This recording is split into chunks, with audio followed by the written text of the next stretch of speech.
The old clock on the mantelpiece chimed midnight, its hollow echo filling the small, dimly lit living room. Alan Greaves sat in his worn leather chair, a tumbler of whiskey in his hand, staring into the dying embers of the fireplace. The silence was oppressive, but it was nothing new. He had lived with it for years. Silence was his shield, his companion, and his curse. Tonight, though, something was different. There was a weight in the air, a tension that prickled at his skin. He couldn't quite place it, but it gnawed at him like a splinter buried too deep to extract. Alan swirled the amber liquid in his glass and took a long sip, hoping to drown the unease creeping into his chest. A sudden gust of cold wind blew through the room, snuffing out the last flickers of the fire. Alan's breath hitched as he sat upright, his heart pounding. The windows were shut, the doors locked. Where had the draft come from?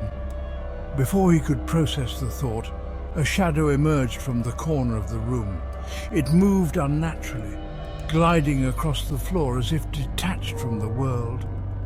Alan's hand instinctively reached for the pistol hidden beneath the cushion of his chair, but his fingers froze when the shadow took form. "Hello, Alan," the figure said, its voice both familiar and distant. It was a man, tall and gaunt, with hollow eyes that seemed to pierce straight through him.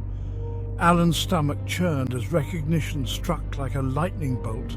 It was Mark, his former partner, a man Alan hadn't seen in over a decade, a man Alan had killed. "You can't be here," Alan whispered, his voice trembling. "You're dead." Mark's lips curled into a sad smile. "Yes, I am, and that's why I'm here." Alan shook his head, his grip tightening on the glass. "No, this isn't real. I'm dreaming." "Does it feel like a dream?" Mark asked, stepping closer. The air around him grew colder, and Alan's breath puffed out in a fine mist. "You've spent years trying to bury what you've done, convincing yourself that you're untouchable. But you can't escape the truth, Alan, not anymore." Alan's jaw clenched. "What do you want from me?" Mark's expression darkened. "This isn't about what I want, it's about what you need to see. Tonight you'll be visited by 3 spirits. Alan laughed bitterly, though the sound came out strained. 3 spirits? What is this, some kind of sick joke?" "No joke," Mark replied, his tone unyielding. "The first will show you your past, the moment you chose this path. The second will reveal the present, the lives you've shattered. And the third—" He paused, his gaze heavy. "The third will show you what awaits if you don't change." Alan's hands trembled, spilling whiskey onto his lap. "I don't need to see any of that," he snapped. "I've made peace with who I am." Mark tilted his head, a flicker of pity crossing his spectral face. "Have you? Then why do you sit here every night, drowning in silence and whiskey, afraid to close your eyes?" Alan's throat tightened, but he said nothing. The truth hung in the air between them, undeniable and suffocating. Mark began to fade, his form dissolving into the shadows. "Prepare yourself, Alan. They're coming." And then he was gone. The room fell silent again, but the air remained heavy, the chill lingering like an unwelcome guest. Alan set his glass down and buried his face in his hands, his mind racing. The clock chimed once more, the sound sharp and jarring. Midnight had passed. Alan's heart thundered in his chest as he waited, knowing he couldn't stop what was coming. The clock struck 1, and the air in the room shifted again. Alan's skin prickled as a soft, almost melodic whisper reached his ears. The sound wasn't coming from outside or from the shadows in the room, it was coming from inside his head. "Alan Greaves." the whisper said, its tone gentle but insistent. He stood abruptly, nearly knocking over the chair. His eyes darted around the room, searching for the source. Then, out of the corner of his eye, he saw her. A young woman stood near the window, her figure partially illuminated by the dim glow of the street lamp outside. Her face was pale, her eyes wide and sorrowful. She had a deep red gash across her neck. She wore a plain dress, stained with dried red crimson blood. Alan's heart clenched as recognition set in. Claire? He stammered. The name felt foreign on his tongue, though it had once been so familiar. Claire, his first victim. "You remember me," she said, her voice carrying both gratitude and sorrow. She stepped closer, her movements fluid and silent, as if she were gliding through water. "I've come to show you what you've tried so hard to forget." Alan backed away, his legs bumping against the chair. "No, I don't want to see." "You have no choice," Claire said, raising a hand. The room around them began to shift and distort, the walls melting away to reveal a scene from Alan's past. He was standing in a dimly lit alley, his younger self barely recognizable, wild-eyed and desperate, clutching a knife with trembling hands. "No," Alan muttered, shaking his head as he watched the scene unfold. He saw himself confront Claire, his words sharp and frantic as he demanded her money. When she refused, he struck without hesitation, his fear and rage taking over. The younger Alan fled into the night, leaving Claire crumpled on the ground. "You were so afraid," Claire said softly, standing beside him as they watched the memory. "Afraid of being nothing, afraid of being powerless. So you took my life to feel in control." Tears streamed down Alan's face as he shook his head. I didn't mean to." "But you did," Claire replied, her voice firm. "And it was only the beginning." The scene shifted, becoming sharper, darker. Alan was now in a funeral home, watching Claire's grieving family.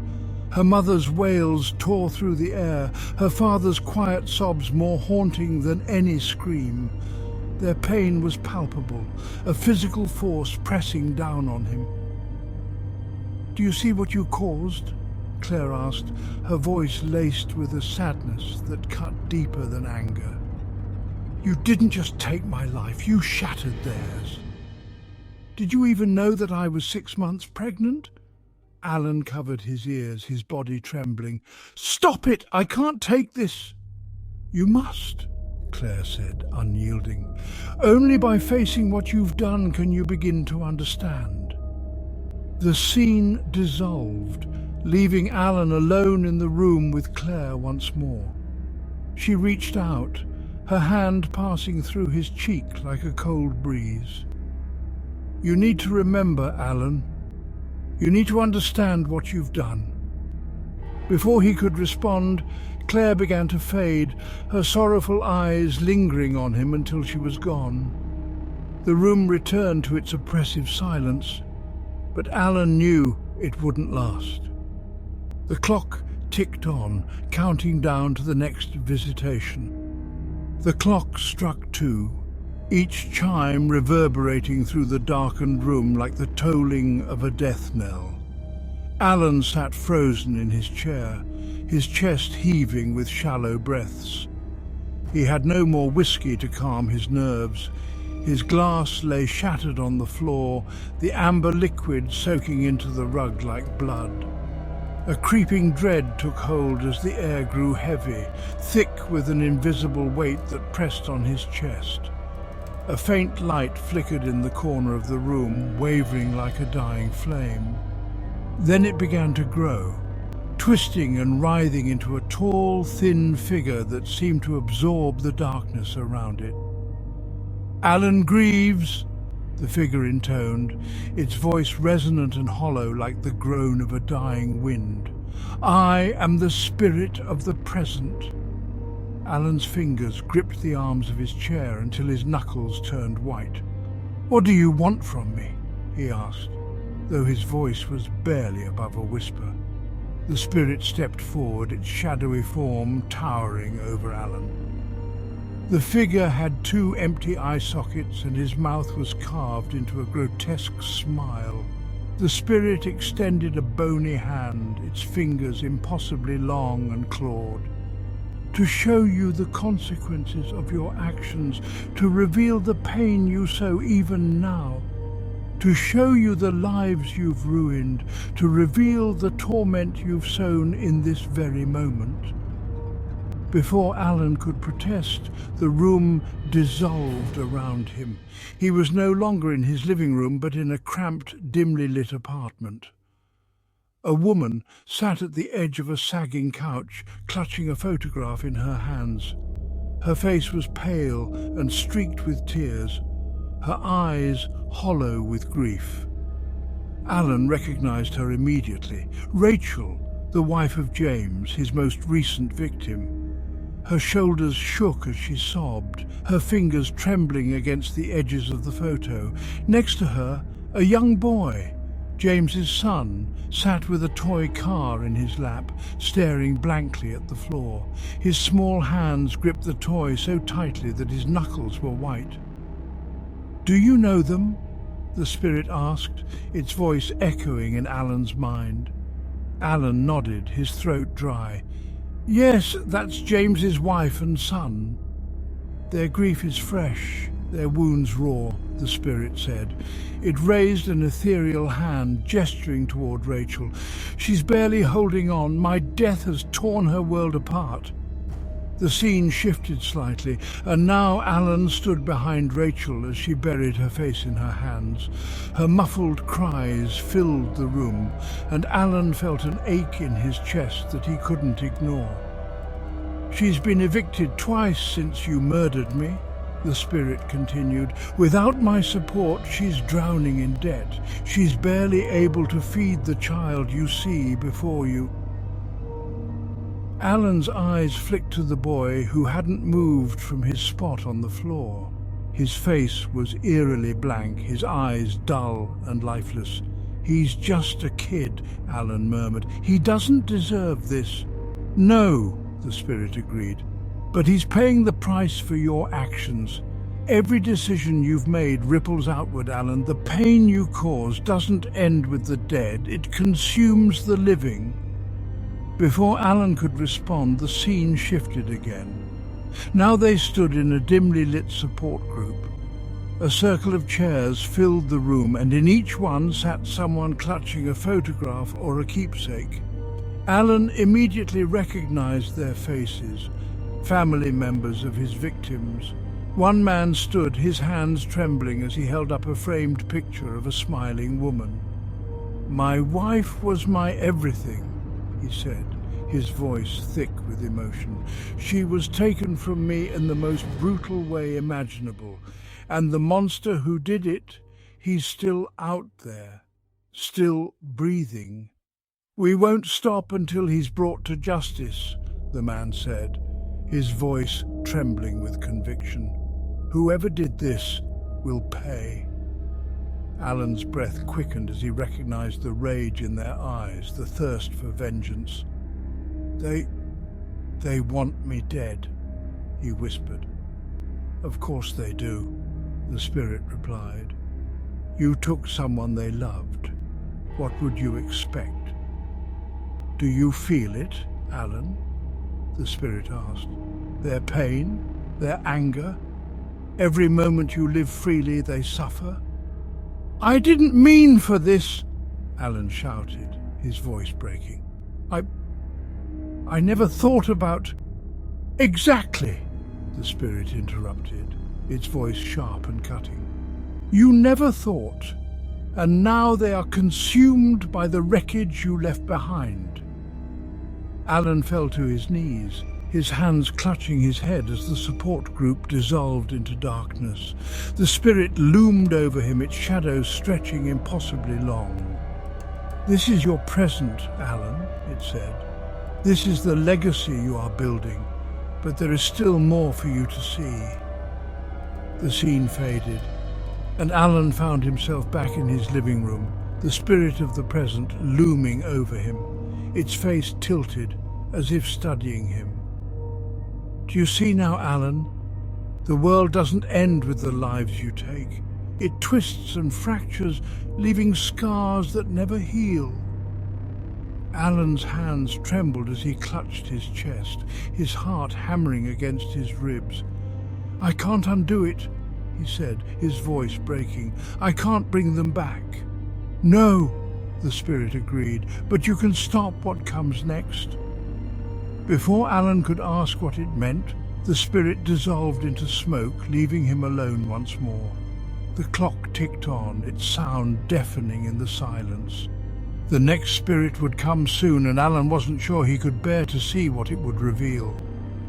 The light in the room flared, blinding Alan for a moment. When his vision cleared, he was no longer in his living room, but in a graveyard. The air was bitterly cold, and frost covered the headstones. Alan's breath formed in short, panicked clouds as he saw a single grave illuminated by an otherworldly glow. He moved closer, his legs trembling with each step.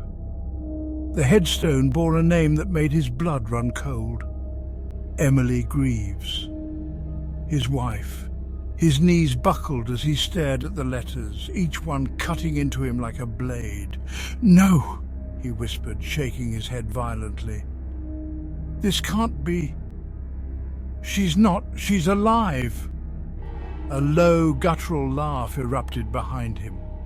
Alan turned slowly, his heart pounding in his chest.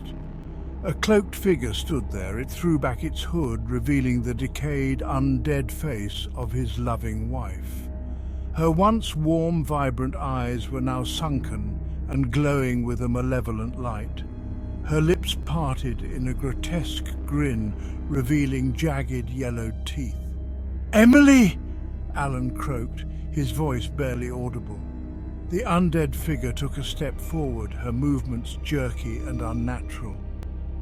"You did this to me, Alan," she rasped, her voice a haunting echo of the woman he had once loved. "You brought death into our home, and now it's your turn." Before Alan could react, she lunged at him with unnatural speed, her cold, claw-like hands shoving him backward. He stumbled, his heel catching on the edge of the grave. Time seemed to slow as he fell, his arms flailing uselessly. Emily's skeletal grin was the last thing he saw before darkness consumed him. The world was dark, cold, silent. Alan's chest heaved as he clawed his way out of the grave's suffocating blackness, gasping for air as if he had truly been buried alive. When he finally broke through, the surroundings snapped into focus. He was back in his living room. The clock on the wall ticked softly, its hands pointing to 3:03. Had it all been a dream, a vision? Alan's trembling hands ran over his face, slick with cold sweat, but when he looked down at himself, dirt clung to his shirt and pants. His fingers were scraped raw, his nails cracked and bloody, as if he had truly fought his way out of a grave. He staggered to his feet, his knees weak, and glanced around the room. The silence was deafening, and the air carried a chill that seemed to seep into his bones. Then, just as he began to regain his bearings, a faint sound broke the stillness. It was a whisper, low and guttural, like the last breath of the dying. "Alan!" He spun around, his heart hammering in his chest. The room was empty. The shadows remained still, but the whisper came again, louder this time. "Alan!" The voice was unmistakable. Emily.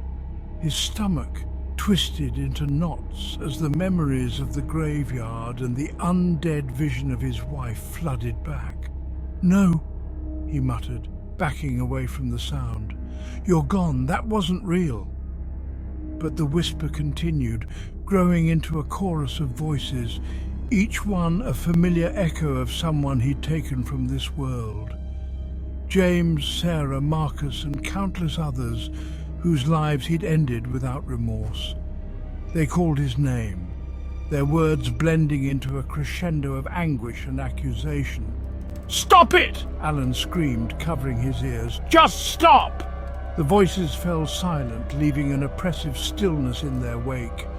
Then a single sound emerged, the tolling of a bell, slow and deliberate. Each chime resonated with a weight that pressed against Alan's chest. It came from the hallway where a faint light glowed under the door to the basement. Alan stared at the door, his breath hitching in his throat. That door hadn't been opened in years, not since... He didn't want to think about it, but something drew him forward, a compulsion he couldn't resist. His feet moved on their own, carrying him to the basement door.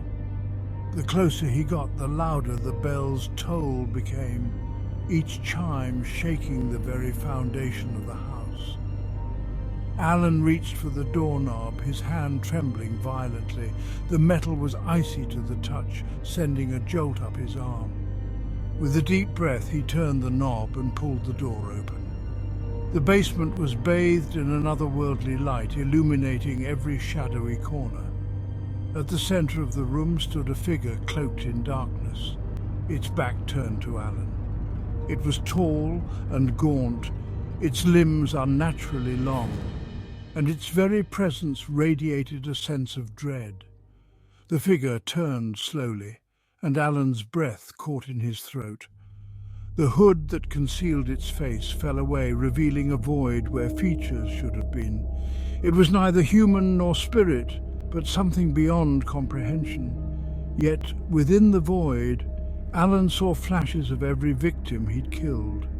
Their faces swirled together, forming a grotesque collage of pain and sorrow. "Who are you?" Alan whispered, his voice cracking. The figure stepped closer, and its voice was a symphony of the dead. "I am the weight of your sins, the summation of your crimes, the reckoning you cannot escape." Alan stumbled backward, his legs threatening to give out. I didn't mean—" "You did," the figure interrupted, its tone as cold as the grave. "You chose this path, Alan Greaves. You revelled in the pain, the power, the control. And now you will answer for it." Alan fell to his knees, tears streaming down his face. I can't undo it. I can't fix it." The figure loomed over him, its shadow swallowing the room. "But you can stop it from continuing." A sudden clarity washed over Alan. He knew what the figure meant. He had seen the future, the grave with his wife's name, the horrors he had yet to unleash. There was only one way to end the cycle. Alan's head bowed as he made his decision. When he looked up, the figure was gone, leaving the basement empty and cold. The only sound was the faint ticking of the clock upstairs. Without hesitation, Alan climbed the stairs and grabbed the phone. His fingers trembled as he dialed. The ringing seemed to stretch on forever until finally a voice answered. 911, what's your emergency?" Alan took a deep, shuddering breath. "My name is Alan Greaves," he said, "and I need to confess to my crimes." "Thank you for joining me tonight at Nightmare Theatre. My name is Arthur Pembroke. I hope you enjoyed this special Christmas story. I'll see you again soon."